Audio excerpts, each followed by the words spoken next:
क्या ईरान में अब खुलकर उठ रही है ट्रंप से बदला लेने की मांग? क्या लाखों लोगों के बीच गूंज रहे हैं नारे सिर्फ गुस्से की आवाज है या फिर ईरान की नई रणनीति का संकेत?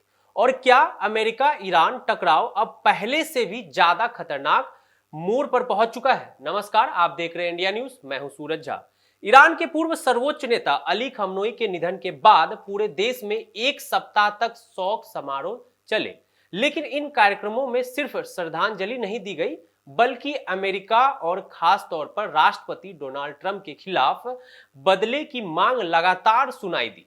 सरकारी मीडिया, धार्मिक नेताओं और कई राजनीतिक चेहरों ने इस मुद्दे को राष्ट्रीय और धार्मिक जिम्मेदारी के रूप में पेश किया। इसी वजह से पूरी दुनिया की नजर अब ईरान की अगली रणनीति पर टिकी हुई है।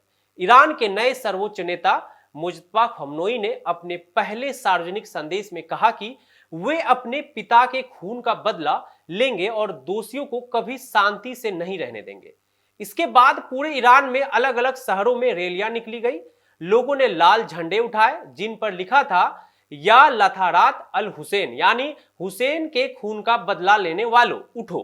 कई जगहों पर डोनाल्ड ट्रंप और इजराइल के प्रधानमंत्री बेंजामिन नेतन्याहू की तस्वीरों को पोस्टर दिखाई दिए। कुछ पोस्टरों में अमेरिका से किसी भी तरह की बातचीत का भी विरोध किया गया। ईरान के कई कट्टरपंथी नेताओं और सांसदों ने संसद में ऐसे प्रस्तावों की बात की जिनमें ट्रंप और अन्य अमेरिकी नेताओं को जवाबदेह ठहराने की मांग की गई। विश्लेषकों का मानना है कि यह सिर्फ भावनात्मक प्रतिक्रिया नहीं बल्कि एक राजनीतिक संदेश भी है। ईरान की कोशिश है कि अपने समर्थकों को यह दिखाया जाए कि नए नेतृत्व की नीति भी पहले जैसी सख्त रहेगी।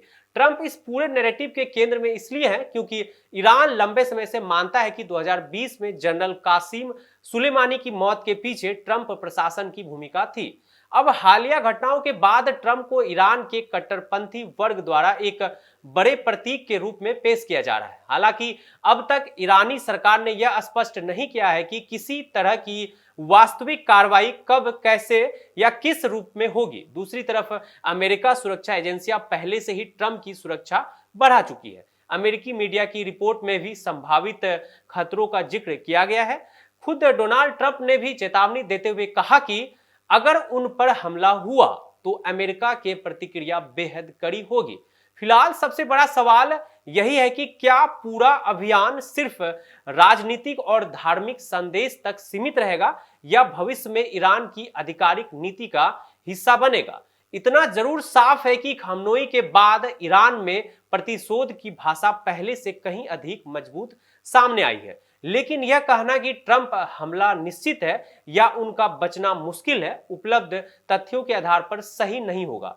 अभी तक ऐसी किसी कार्रवाई की आधिकारिक पुष्टि नहीं हुई है कि अब देखना होगा कि आने वाले दिनों में यह टकराव सिर्फ बयानबाजी तक रहता है या मध्य पूर्व की राजनीति में एक नया संकट पैदा करता है। आप देख रहे थे इंडिया न्यूज। नमस्कार।